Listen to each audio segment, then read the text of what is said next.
हरे Krishna everyone. हम भगवत गीता के दूसरे अध्याय के 40वें श्लोक से आज स्टार्ट करने जा रहे हैं। इसमें 39 नंबर श्लोक जो इससे पहले वाला था उसमें हम लोगों ने क्या जाना। हमने जाना कि भगवान कह रहे हैं कि अब तक मैंने आत्मा के विषय में तुम्हें ज्ञान दिया अर्जुन। अब मैं तुम्हें एक ऐसा मार्ग बताऊंगा जिससे तुम कर्म करो और कर्म करने के बाद उसका पाप और पुण्य दोनों तुम्हें नहीं लगेंगे। कैसे कर्म करने हैं? निष्काम कर्म, मतलब कर्म करना है और फल भगवान को अर्पित करना है। तो कल की क्लास में हम लोगों ने दर्शन सीखा। दर्शन दर्शन का अर्थ क्या होता है? दर्शन क्या होता है बताइए। सुना था ना? दर्शन कौन बताएगा? दर्शन क्या होता है? It is a philosophy. Yes, To this is know, exactly. to know the Yes. creation Darshan of देखो, creation of पता है क्या होता है, हर कॉन्टेक्स्ट में ना किसी शब्द का तात्पर्य बदल जाता है। जैसे अगर मैं किसी को बोलूं कि मेरे पास कुछ ओल्ड बुक्स हैं, इसका मतलब मेरे पास पुरानी किताबें हैं। अगर मैं किसी को बोलूं he is a old man, यहाँ पे ओल्ड का मतलब बूढ़ा हो गया। ठीक है? तो इसलिए क्या होता है कि जहां पे शब्द प्रयोग हुआ उसके अकॉर्डिंग उसकी परिभाषा बदल जाती है। स्वीटी माता जी, आपने कुछ बताना है? I think she is on. ठीक है, तो दर्शन का अर्थ हो गया फिलॉसफी। तो विस्तार से किसी वस्तुओं के बारे में वर्णन करना। हाँ हाँ, बिल्कुल बिल्कुल। सांख्य, सांख्य का अर्थ है विस्तार से वस्तुओं के बारे में जानना। और जो ऐसा दर्शन, जो ऐसा फिलॉसफी जो आत्मा के बारे में विस्तार में ज्ञान दे उसको सांख्य बोलेंगे, सांख्य योग। राइट? तो ये हम लोगों ने पढ़ लिया, इसके ऊपर ज्यादा चर्चा नहीं करेंगे। हम लोग नेक्स्ट श्लोका पे चलते हैं। भगवान अब निष्काम कर्म योग के विषय में अर्जुन को बता रहे हैं। आज का जो श्लोका है बहुत इंपॉर्टेंट श्लोका है भगवत गीता का, बहुत ही ज्यादा इंपॉर्टेंट श्लोका। कोशिश करनी चाहिए कि इसको याद भी करो आप। ठीक है, स्टार्ट करते हैं। श्लोका है, नेहाभिक्रम नाश्वस्ति प्रत्यवायो न विद्यते स्वल्पमप्यस्य धर्मस्य त्रायते महतो भयात्। भगवान कहते हैं कि इस प्रयास में न तो हानि होती है न ही ह्रास, अपितु इस पथ पर की गई अल्प प्रगति भी महान भय से रक्षा करती है। तो इस श्लोक में समझने के लिए बहुत सारी बातें हैं, हम एक एक करके सारी बातों को समझेंगे।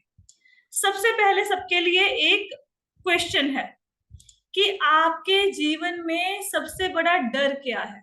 आप ये अध्यात्म की बात छोड़ दो, अध्यात्म को एक बार साइड पे रख देते हैं। जिन्होंने भगवत गीता पढ़ी भी है उसको भी एक बार हम साइड पे कर देते हैं।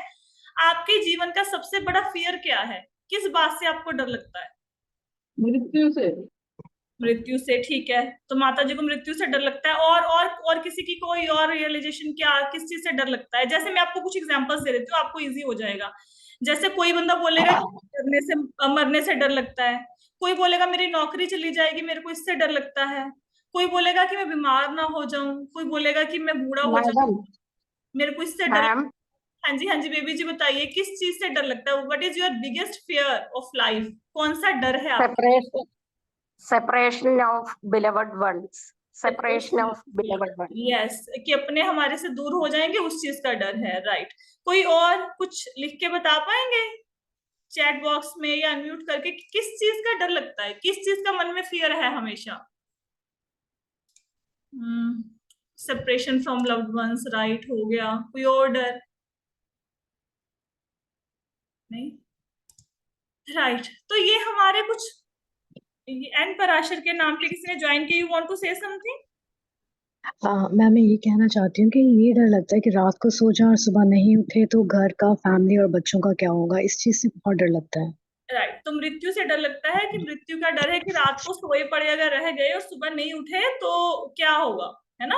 मतलब बच्चों का क्या होगा। बिल्कुल सही बात है। किसी किसी को पैसे का भी डर लगता होगा ना, कि अगर मेरा जीवन से धन चला गया तो क्या होगा, नौकरी चली गई, बिजनेस मेरा डाउन हो गया तो क्या होगा। इस प्रकार हमें अलग अलग प्रकार के डर घेरे रहते हैं, है ना? और भगवान भी भय की बात कर रहे हैं कि भय से रक्षा होती है। अगर तुम्हें ये ज्ञान हो गया तो भगवान किस भय की बात कर रहे हैं? क्या वो इस डर की बात कर रहे हैं जो हम लोगों के मन में है? अपनों को खोने का डर, बीमार होने का डर, बुढ़ापे का डर?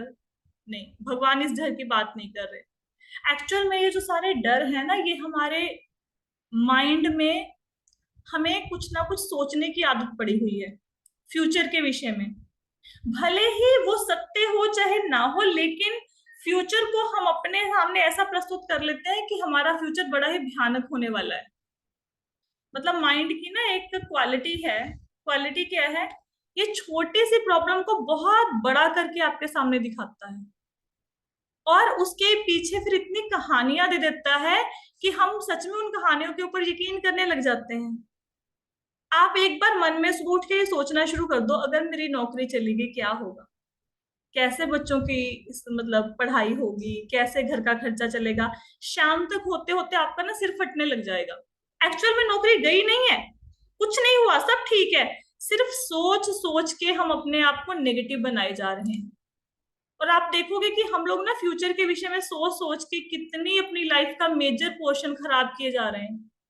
हो सकता है जिसके मन में ये डर है कि मैं रात को सो जाऊं, सुबह ना उठूं और बच्चों का क्या होगा, वो बंदा 80 साल तक मरे ही ना, लेकिन सोच सोच के अपने जीवन को आधा कर लिया ना, है ना। तो ये सारे फियर हैं जो मटेरियलिस्टिक फियर हमारे मन के अंदर हैं, ये हमें परेशान करते हैं। और जब हम लोगों ने भगवत गीता शुरू की थी, फर्स्ट क्लास थी, मैंने आप लोगों को एक बात बताई थी कि भगवत गीता हमें नीडर बनाती है, ये सारे डर को खत्म कर देती है। कैसे खत्म करती है? वो भगवत गीता ऐसे खत्म करती है कि पहले हमें यही नहीं पता कि हमारे असली डर कौन से होने चाहिए। जिन चीजों से हमें डर लग रहा है वो तो डर है ही नहीं, डर किसी और चीज का है, उस चीज के बारे में हमें पता ही नहीं है, राइट। इसको अब समझते हैं, कैसे समझेंगे? देखो, हर बंदे की मृत्यु होनी है, आज नहीं तो कल पक्का होनी है, ठीक है। किसी को ये पता है कि मरने के बाद हम क्या बनेंगे? Anybody knows? किसी को नहीं पता, राइट। तो मरने के बाद हम अगले जन्म में क्या बनेंगे? कहीं हम कुत्ता, बिल्ली, शेर, गाय, ये जानवर ना बन जाएं, ये जीवन का सबसे बड़ा डर है और आज तक किसी ने इस बारे में सोचा ही नहीं। हम लोग इतने लोग क्लास लगा रहे हैं, 23 पीपल है अभी, चलो जब यूट्यूब पे लोग सुनेंगे तो सुनेंगे, क्या किसी ने इस्कॉन ज्वाइन करने से पहले या भगवत गीता पढ़ने से पहले ये सोचा कि मरने के बाद मेरा क्या होगा? किसी ने सोचा? यस और नो? No.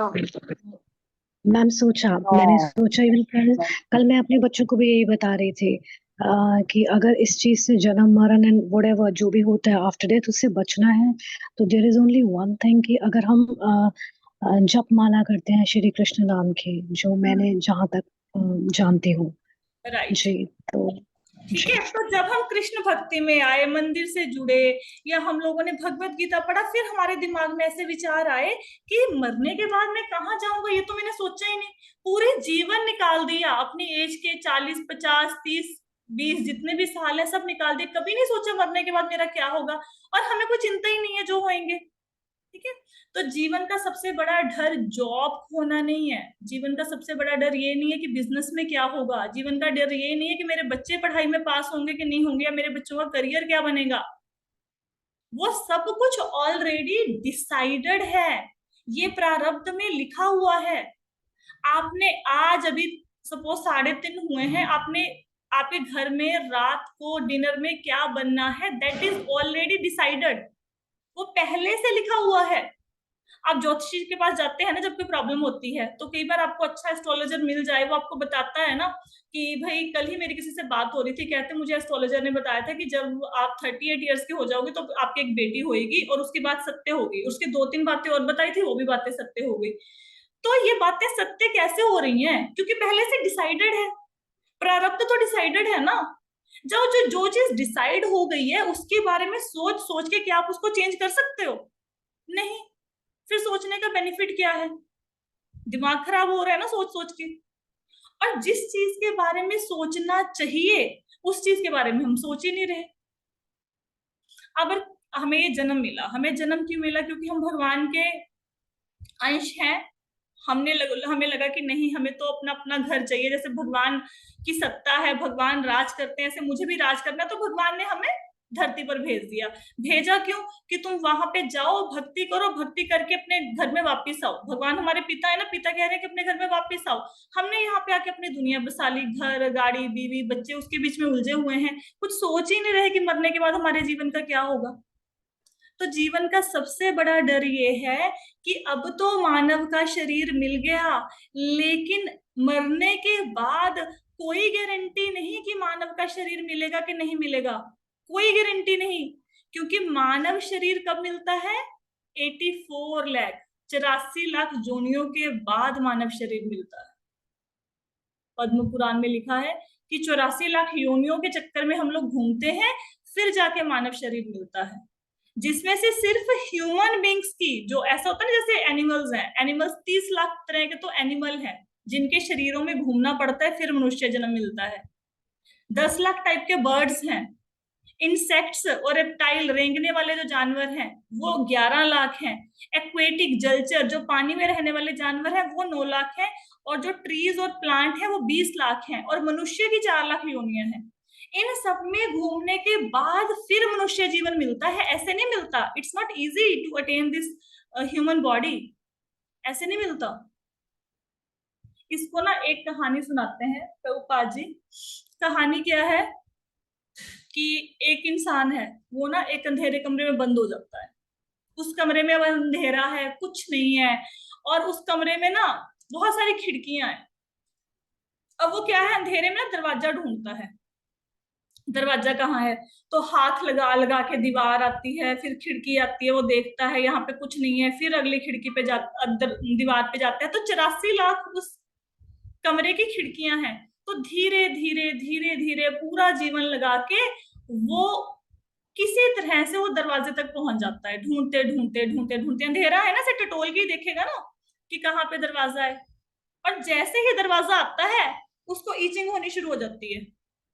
मच्छर ने काटा, खारिश होती है ना, उसको ईचिंग होनी शुरू हो जाती है। वो जो उसका दरवाजा है वो निकल जाता है, फिर से उस चक्कर में फंस जाता है, फिर से घूमना शुरू कर देता है। अरे यही हमारे साथ हो रहा है। इतने सारी 84 लाख योनियों में घूमने के बाद हमें मनुष्य जन्म मिला, लेकिन हमें कोई कदर नहीं है, कोई भी कदर नहीं है। जो कर रहे हैं वो कर रहे हैं, और इसी चक्कर में खाना पीना सोना, खाना पीना सोना, इससे बाहर ही नहीं आ पा रहे, फ्यूचर की टेंशन से बाहर ही नहीं आ पा रहे। फिर मनुष्य जीवन का क्या लाभ हुआ? अब ये जो सड़कों पे आपको कुत्ते नजर आते हैं, बिल्लियां नजर आती हैं सड़कों पे, गायें गधा कुछ भी नजर आता है, ये आपको मच्छर नजर आते हैं घर में, ये सड़कों पे पेड़ नजर आते हैं ना, और आपके घर में छिपकलियां नजर आती हैं, है ना, कॉकरोच नजर आते हैं। आपको क्या लगता है ये अनंत काल से छिपकली छिपकली थी, कॉकरोच कॉकरोच था, पेड़ पेड़ था? अरे यही कभी मनुष्य थे। ये सारे जो आपको कुत्ता नजर आ रहे, छिपकली नजर आ रही है, मच्छर नजर आ रहे हैं, सबके सब मनुष्य थे। इनमें से ही कोई सीए था, कोई डॉक्टर था, कोई इंजीनियर था, कोई नेता था, कोई अभिनेता था। ये वो लोग हैं जो घूम रहे हैं। इन्होंने अपने जीवन का दुरुपयोग किया, भगवान की भक्ति नहीं की, अपने जीवन में एक स्ट्रेटेजी खाओ पियो ऐश करो कल किसने देखा है, तो आज उसका परिणाम हमारे सामने है। क्या कल हम इसमें नहीं जा सकते, इस योनि में? बिल्कुल जा सकते हैं। अगर आज किसी इंसान का बहुत ज्यादा नॉनवेज खाने का मन करता है, बहुत अधिक मांसाहार खाने का मन करता है, तो अगला जीवन भगवान उसको कौन सा प्रदान करेंगे? क्या बनेगा अगले जीवन में? वो बताइए। पशु, वो शेर बनेगा या सावनी मवेशी बनेगा? शेर बनेगा, बाघ बनेगा। अगर किसी का मन करता है मैं सारा दिन सोया रहूं, सोने का बहुत मन करता है, वो अगले जन्म में क्या बनेगा? होने वाला जो है वो polar polar bear. Kumbhakarna. Polar bear, हाँ। कुंभकर्ण तो नहीं बनेगा, क्योंकि कुंभकर्ण तो बनने के लिए बहुत तपस्या करनी पड़ेगी। पोलर बियर बन जाएगा। पोलर बियर 6 महीने सोता रहता है। Oh okay ma'am. राइट, तो ऐसा कोई जानवर भगवान बना देंगे। तो क्या हमने कभी इसके बारे में सोचा? अब सब लोग ना ये सोचते हैं किसी की मृत्यु भी हो रही होगी ना, हो मेरे बाद इन बच्चों का क्या होगा, सब कहाँ जाएंगे। कोई बंदा ये नहीं कहता कि मैं कहाँ जाऊंगा मरने के बाद, मैं अपने बारे में भी तो सोच लूं ना। ये कोई नहीं कहता। तो मनुष्य जन्म दुर्लभ है, ये अब मिल गया, अगली बार मिलेगा, कुछ गारंटी नहीं है इसकी, कोई गारंटी नहीं है। This is the biggest fear of our life, जिसके बारे में हमने आज तक सोचा ही नहीं कि मरने के बाद हमारा क्या होगा। अच्छा, आप जो जीते जी आपके जीवन में होगा उसके विषय में क्यों टेंशन ले रहे हो? जब किस्मत में ऑलरेडी सब कुछ लिखा जा चुका है, तो इस बात पर सोचने से भी क्या हो जाएगा? और क्या जीवन में आपके वो हुआ आज तक जो आप चाहते हो? क्या उसी इंसान से शादी हुई जिससे चाहते थे? क्या आपके बच्चे वैसे ही अपना जीवन व्यतीत कर रहे हैं जैसे आप चाहते थे? क्या आपका घर एग्जैक्टली वैसा है जैसा आप चाहते थे? क्या आपकी लाइफ वैसी है जैसा आप चाहते थे? नहीं। तो जीवन में जब हमारे सोचने से कुछ हो ही नहीं रहा, अपने आप ऑटोमेटिकली जो घटना जब होनी है तब घटित हो रही है, फिर सोचने का बेनिफिट क्या है? लेकिन सोच तो सारे रहे हैं, और सोचने में पूरा पूरा दिन भी निकल जाता है, निकलता है ना। कभी कोई टेंशन मन में आ गई तो आप कभी भी देखना कि बार पूरा दिन निकल जाता है और जीवन से वो बात निकल ही नहीं पाती, मन से वो बात ही नहीं निकलती। तो जिन बातों के बारे में हमने ये बात करी, ये वाली जॉब, हेल्थ, मृत्यु, ये असली भय नहीं है। असली भय क्या है जीवन का? कौन बताएगा अब? ये मरने के बाद हमारा मरने क्या के होगा? बाद कहाँ जाएंगे? हाँ, मरने के बाद कब जाएंगे? क्योंकि जिस जीवन में तो जो होना है वो लिखा हुआ है। अगर आपने एमबीए करनी है तो जीवन में लिखा हुआ है कि आप एमबीए करोगे, और वो करके मानोगे, ठीक है। अगर आपके मन किस्मत में लिखा कि आप टीचर बनोगे तो टीचर बन के रहोगे, उसमें सोचने की बेनिफिट ही नहीं है कोई। मरने के बाद क्या होगा, ये जीवन का असली भय है। आगे चलते हैं। अच्छा, इस श्लोक में ना इतनी सारी सीखने वाली बातें हैं।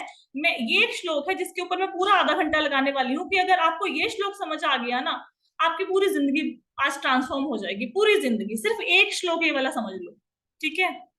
आप एक बात बताइए, आपके जीवन में जो चीजें आपको दिखाई दे रही हैं यहाँ पे स्क्रीन में, इसकी वैल्यू है ना? गाड़ी, घर, घर का सामान, फैमिली, एजुकेशन, इसकी वैल्यू है आपके जीवन में? यस और नो? Yes yes. अटैचमेंट है ना इसके साथ? Yes, yes. बहुत ज्यादा अटैचमेंट है, इतनी ज्यादा अटैचमेंट है कि अगर गाड़ी पे स्क्रैच आ गया, किसी ने स्क्रैच डाल दिया, सिर फोड़ देंगे उसका। इतनी ज्यादा अटैचमेंट। अगर काम वाली ने गिलास गिरा दिया तो ऐसा लगता है मुझे गिरा दिया, गिलास ने तोड़ा, मुझे तोड़ दिया, है ना। कितने हमारी ट्रॉफीज को संभाल के रखते हैं कि मैं स्कूल में फर्स्ट आया था, ये ट्रॉफी मिली। कितनी अटैचमेंट है इन चीजों से, घर घर की चीजों से, सब चीजों से, है ना। तो आप ये बताइए, मृत्यु के बाद इन पांचों में से कौन सी चीज साथ में जाएगी? कोई नहीं माता जी। कुछ नहीं जाएगा। एजुकेशन कुछ कुछ तो लेके कुछ नहीं जाना। जाएगा। कैसे कैसे? आपने अभी इतनी मुश्किल से एमबीए किया है, सीए किया है, डिग्री क्यों नहीं लेके जाओगे अगले जन्म में? नहीं, कुछ नहीं लेके जाएगा। बिना बिना माता सामान जी, से। तो फिर भक्ति अटैचमेंट तो जाती इतनी है, है, कुछ नहीं जाता, नहीं जाता कुछ ना। नहीं जाता। लेकिन अटैचमेंट तो इतनी ज्यादा इनसे, इनके बिना छोड़ने का तो जीवन सोच ही नहीं सकते इनके बिना। इतनी ज्यादा अटैचमेंट है, इतनी ज्यादा अटैचमेंट है ना, और इनमें से कुछ नहीं जाएगा। और आपने देखा अब तक, अच्छा आज की क्लास से पहले अब तक हम लोग इन्हीं चीजों के बारे में सोच रहे हैं जीवन में? यस और नो? इससे बाहर कुछ सोचते हैं? नहीं नहीं। यही है ना, घर, गाड़ी, यस। बंगला, फैमिली, एजुकेशन, बस यही यही चीज है, इसके सिवाय कुछ है ही नहीं। अब क्या कोई ऐसी चीज है जो जीवन में अब ये तो होगी टेम्परेरी चीज है, अगले जन्म में साथ नहीं जाने वाली। अब कोई ऐसी चीज है जहां पे एलआईसी का एक लोगो है, वो है ना, स्लोगन है, जिंदगी के साथ भी और जिंदगी के बाद भी। कोई ऐसी चीज है नाम जो जप। जिंदगी के साथ भी रहेगी और जिंदगी के बाद भी जाएगी? नाम जप। भक्ति। भक्ति जाएगी, भक्ति। कर, हमारे कदम जाएंगे साथ। करते कितने हैं भक्ति, नाम जप करते कितना है? आपको अच्छा क्या लगता मेरी है, लग ये जो हमारी टंग है, ये हल्की है कि भारी है? किसको क्या लगता है? अच्छा ये बताइए, टंग इज लाइट और हैवी? हमारी जीभ जो है ये हल्की है या भारी है? भारी। हल्की। तिन तिन अच्छा नहीं, तिन अच्छा चैट भारी बॉक्स में भारी लिख के बताओ, भारी। चैट बॉक्स में लिख के बताओ कि हमारी जो जीभ है, जो हमारी टंग है, दिस इज लाइट और हैवी? Heavy heavy. तिन तिन ma'am. It's very very heavy, you know. वैसे तो देखने में लगता है ना टंग है, देखो अभी आप करो चुगली, टंग बहुत लाइट है। आप करो ऊंची की बातें, टंग बहुत लाइट है। आप करो अपनी प्रेज, मैंने खाना बनाया, मैं अपने बचपन में इतनी पढ़ी लिखी थी, मैं फर्स्ट, टंग बहुत लाइट है। अब आप करो हरे कृष्ण कृष्ण कृष्ण हरे हरे, हरे राम राम राम हरे हरे। अब इसको करना है 2 घंटे। अब टंग क्या हो गई? ऐसा नहीं लगता टंग के ऊपर पत्थर रख दिया किसी ने, जुबान हिल नहीं रही, हैवी हैवी। है ना, इतना हिलाई ही नहीं जा रही, हिलाई ही नहीं जा रही है। और मतलब कोशिश, पता है यही जाना है। अच्छा, और आप ना किसी पड़ोसी के पास खड़े हो जाओ, मैं कहती हूँ 2 घंटे पार हो जाए, टंग इज वेरी लाइट, है ना। फिर हमें घर वाले पकड़ पकड़ के लेके आएंगे, आओ आओ वापिस आओ भाई, कहाँ बैठे हो, है ना। Tongue is very light at that time. तो साथ में जाना जी क्या है, ये हरे कृष्ण महामंत्र, स्क्रिप्चर्स को पढ़ो, श्लोका चैंट करो, ये सब कुछ साथ में जाना है। लेकिन आप ये देखो पूरे 24 घंटे में इन चीजों पे टाइम कितना देते हैं, नेग्लिजिबल, देना ही नहीं है। और देना भी है तो ऐसा टाइम देना है कि इधर हरे कृष्ण कृष्ण कृष्ण हरे हरे, उधर दूध वाला चला गया, दूध को वाली आ गई, नाश्ते में क्या, यही है टाइम हमारा। एक बंदा हाथ खड़ा करके बताओ कि हम माला जाप करते हैं और बिल्कुल मन से करते हैं, नहीं कर रहे ना। तो जो साथ में जाना है, मतलब स्लोगन याद रखना, जिंदगी के साथ भी, जिंदगी के बाद भी, इस जन्म में भी है, अगले जन्म में भी साथ रहेगा ये चीज। उसके लिए कोई प्रयत्न नहीं, प्रयत्न भी है तो ऐसा प्रयत्न है कि मतलब भगवान ही हंस पड़ेंगे, ये कैसा प्रयत्न है भाई। लेकिन ये चीजें तो साथ में जानी है, फिर इसके लिए एफर्ट डालने चाहिए कि नहीं डालने चाहिए, यस और नो। यस, जरूर डालना है, तो यही जरूर साथ डालना में है मैम। जाना है, और इसके थ्रू अगर ये करोगे तो पशु योनि में नहीं गिरोगे, ये पक्की बात है। फिर क्यों ना डालें, करना चाहिए ना, ठीक है। अब आप ये बताइए कि ये जो मैंने आपको बताया हरे कृष्ण महामंत्र, एक तो ये तो बातें हो रही हैं आपस में, है ना, कि मैंने बोल दिया आप सुन रहे हो, चलो अभी कोई अपोज भी क्या करेगी, चलो माता जी बोल रहे हैं, इनको कैसे इनको काटे इनकी बात को। आप ये बताओ शास्त्रों में से कोई ऐसी एग्जाम्पल है कि इस जन्म में किसी ने भक्ति करी वो अगले जन्म में गई साथ में, कोई ऐसी एग्जाम्पल कोई याद आ रही है। श्लोक, किसी बंदे ने इस जन्म में श्लोक चैंट किए, अगले जन्म में साथ में चले गए। इस जन्म में भगवत गीता पढ़ी, अगले जन्म तक भगवत गीता याद रही। कोई ऐसी एग्जाम्पल याद आ रही है किसी शास्त्र में से, किसी पुराण में से। भरत जी हुए हैं जो माता जी। हाँ, भरत महाराज को याद रहा ना कि वो हिरण कैसे बने। और कोई एग्जाम्पल। चलो let me tell you one story, ठीक है। गजेंद्र मोक्ष की कथा सबने सुनी है, हाँ जी। ठीक है। इस स्टोरी को ना छोटा सा हम लोग थोड़ा सा रिवाइज करेंगे, ताकि हमें पता लगे कि हम जो ये श्लोक चैंट कर रहे हैं ना भगवत गीता की, और आप जो भगवत गीता की क्लासें लगा रहे हो, ये मत सोचना कि जिंदगी खत्म तो भगवत गीता का जो ज्ञान लिया वो खत्म हो जाएगा, कहीं नहीं जाएगा, ये अगले जन्म में आपके ऐसे ही जाएगा साथ में। ये भगवत गीता की क्लासों में जो आपको सुनाया जा रहा है एज इट इज अगले जन्म में आपके ट्रांसफर हो जाएगा, ये खत्म नहीं होगा, आपकी घर गाड़ी के जैसे नहीं खत्म होगा, राइट। तो ये जो गजेंद्र मोक्ष की कथा में क्या है कि एक राजा था, उसका नाम था इंद्रद्युम्न। तो वो राजा भगवान में उसकी बड़ी श्रद्धा थी, विष्णु भगवान का भक्त था वो। तो भगवान की प्रार्थना किया करता था वो डेली। पहले के जमाने में राजा क्या करते थे ना कि वो वानप्रस्थ ले लेते थे। वानप्रस्थ का मतलब होता है कि अपना राजपाट संभाला, सारा काम किया, लेकिन एक जैसे ही उनकी एज हुई कि हाँ मेरी आधी जीवन खत्म हो गया, तो उसके बाद वो वन में चले जाते थे भक्ति करने के लिए। सब राजा चले जाते थे, सब राजा यही करते थे, पहले ब्रह्मचारी व्रत का पालन किया, गुरुकुल में जाके शिक्षा ली, फिर शादी कराई, राज्य संभाला, फिर बेटे को राज्य दिया और खुद वन में चले जाते थे। अब ये जो इंद्रद्युम्न राजा था ये भी चला गया, पर्वतों पे चला गया भक्ति करने के लिए। तो एक बार राजा इंद्रद्युम्न से मिलने अगस्त्य ऋषि आए। तो अगस्त्य ऋषि आए तो राजा अपनी समाधि में मगन था, भगवान का ध्यान कर रहा था। तो राजा क्योंकि समाधि में मग्न था और भगवान का ध्यान कर रहा था, वो ऋषि का आदर सत्कार नहीं कर पाया प्रॉपरली। तो ऋषि को गुस्सा आ गया, ऋषि ने श्राप दे दिया कि तुम क्या बन जा अगले जन्म में, हाथी बन जाओ, ठीक है। तो जब ऐसा श्राप मिला, अब वो ये बन गया, जो राजा इंद्रद्युम्न था भगवान का भक्त था, ये बन गया गजेंद्र, मतलब हाथियों का राजा बन गया। तो अब ये हाथियों का राजा बना तो अपने परिवार के साथ रहता था, बड़ा आराम से आनंददायक इसका जीवन था जैसा जानवरों का होता है। तो एक बार ये भ्रमण करने के लिए आए सरोवर में, ठीक है, तालाब में आए घूमते हुए। तो वहां पे इसने खूब मस्ती की अपने बीवी बच्चों के साथ। तो क्या हुआ, उस जलाशय में एक मगरमच्छ रहता था। तो उसका बड़ा गुस्सा आया कि इसने मुझे डिस्टर्ब कर दिया, मैं यहाँ पे आराम से अपना बैठा हुआ था तालाब के अंदर। तो उसने हाथी का पैर पकड़ लिया और दोनों में युद्ध शुरू हो गया। अब जो हाथी है वो लैंड एनिमल है और जो मगरमच्छ है वो वाटर एनिमल है। हाथी तो लैंड पे रहता है ना, भूमि पे, मगरमच्छ तो रहता है पानी में। तो जो युद्ध हो रहा था वो हो रहा था पानी के अंदर। तो हाथी की शक्ति घटनी शुरू हो गई धीरे धीरे। मगरमच्छ क्योंकि पानी के अंदर था, उसकी शक्ति बढ़नी शुरू होगी क्योंकि वो तो रहता ही पानी में है। तो युद्ध करते करते उनको 1000 साल बीत गए। कोई जीता नहीं, कोई हारा नहीं। हाथी ने देखा अपने बीवी बच्चों की तरफ कि कोई मुझे बचाएगा, लेकिन कोई भी हाथी को बचा नहीं पाया। तो क्या हुआ कि हाथी को प्रेयर याद आ गई। कौन सी प्रेयर याद आ गई हाथी को, बताओ? भगवान विष्णु का ध्यान।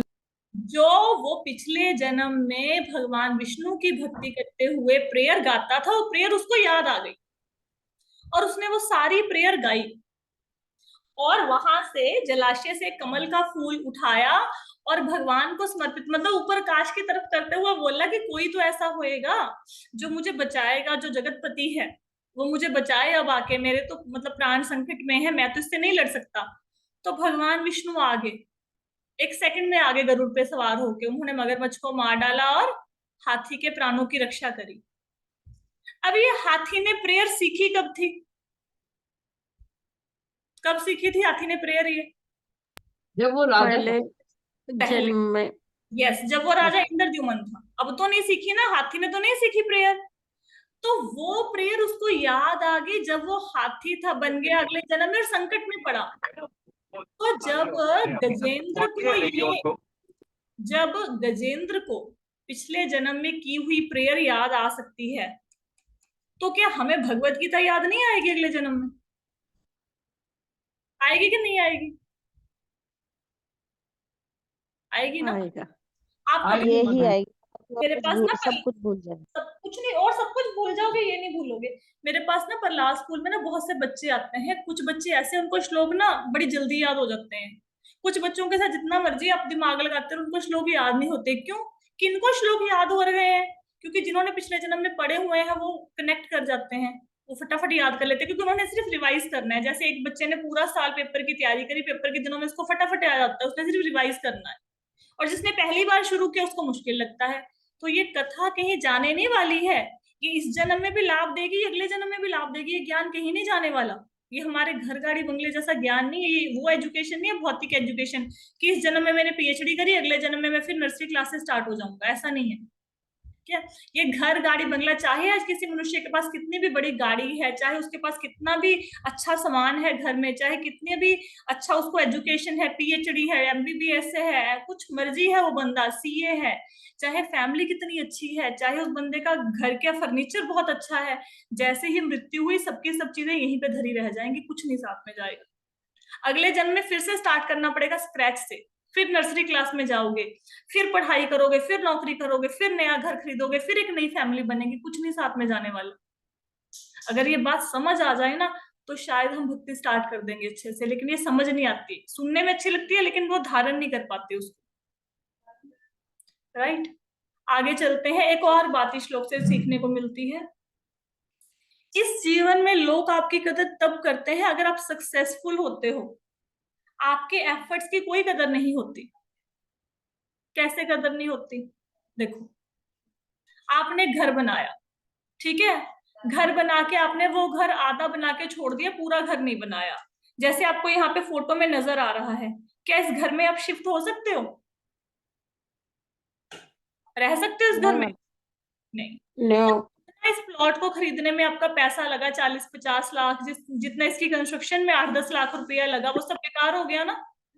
तो लोग क्या आपके ऊपर ठप्पा लगा देंगे कि फेल हो गया, ये इसका प्रोजेक्ट सक्सेसफुल नहीं हुआ।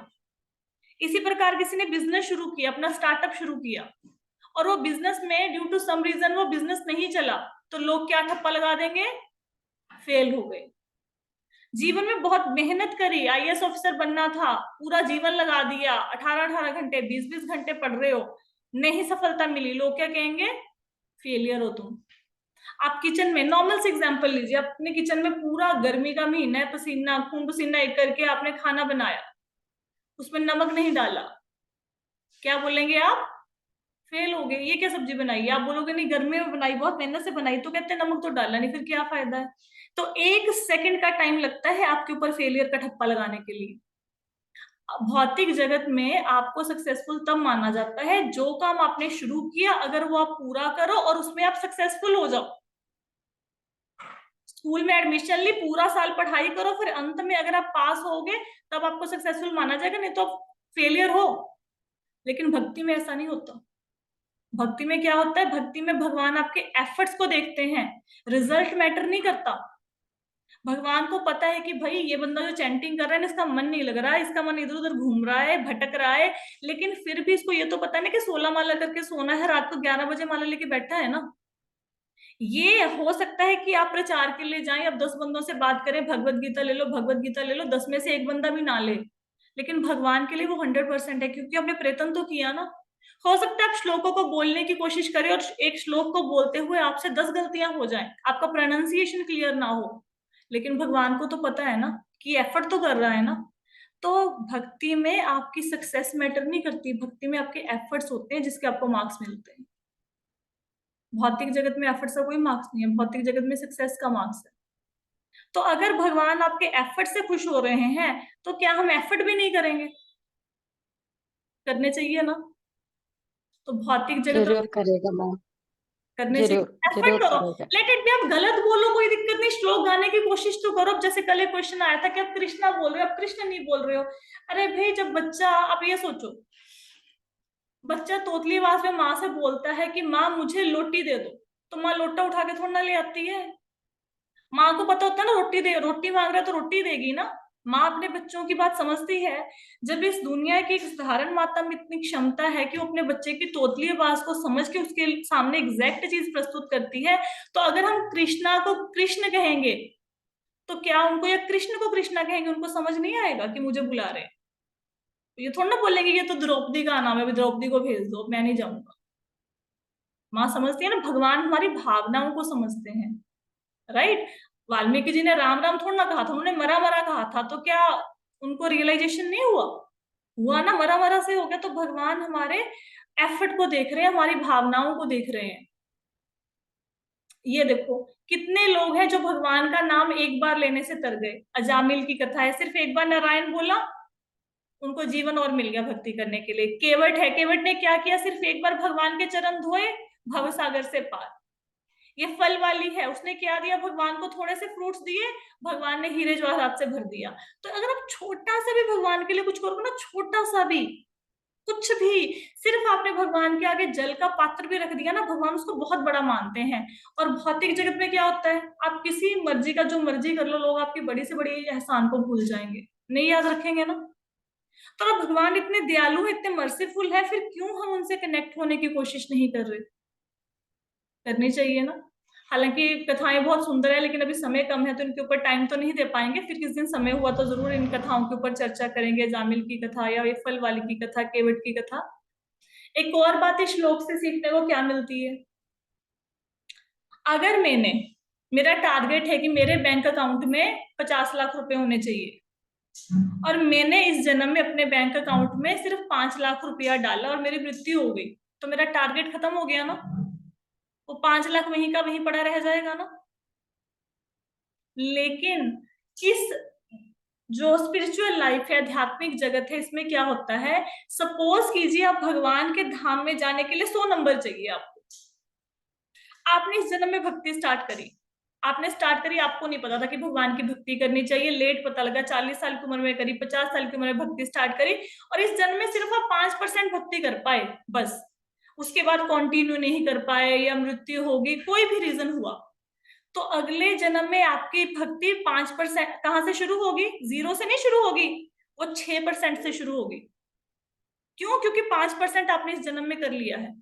फिर अगले जन्म में सपोज आपने 20% भक्ति कर ली, तो अगले जन्म में और इस जन्म का मिला के कितना हो गया? 25%। फिर जो तीसरा जन्म होगा आपकी भक्ति 26% से शुरू होगी। तो एक्यूमुलेशन होता है। जितनी आपने भक्ति कर ली वो खत्म नहीं होती घर गाड़ी मकान के जैसे कि इस जन्म में मैंने पीएचडी करी, अगले जन्म में फिर चलो नर्सरी क्लास में। ऐसा नहीं होता। भक्ति वहीं से शुरू होती है जहां से आपने खत्म की थी। तो कोई नुकसान लग रहा है पूरे के पूरे इसमें आपको भक्ति के प्रोसेस में? कोई नुकसान नहीं है। अब देखो, अभी श्लोक को पढ़ो, अब समझ आएगा। इस प्रयास में ना तो हानि होती है, कोई हानि हो रही है? देखो नहीं हो रही ना, अगले जन्म में मिल रहा है ना सब कुछ। ना ही हरास, मतलब इसमें कोई कमी नहीं आती है। ऐसा नहीं कि इस जन्म में पीएचडी अगले जन्म में नर्सरी, ना ना ना, वहीं तक जहां तक भक्ति की है वही अगले जन्म में बढ़ जाएगी।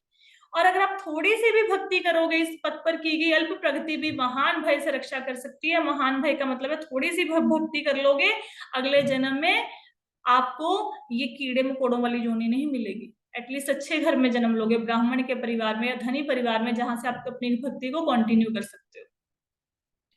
श्लोक क्लियर हो गया सबको? हाँ जी। ठीक है, आई होप सो कि आज की कथा के बाद एटलीस्ट हम अपनी भक्ति को स्टार्ट करेंगे। कुछ ना कुछ तो जरूर करेंगे जो अब तक नहीं किया। कोई तो माला शुरू करेगा, कोई तो भगवान का नाम लेगा, है ना? ठीक है जी। कुछ माता जी बड़ा लाइट सा फील हो रहा है सुन के, ऐसा लग रहा है जैसे बहुत बोझ था वो उतर गया जैसे। उधर गया। चलो फिर आप इसको अगर और डीप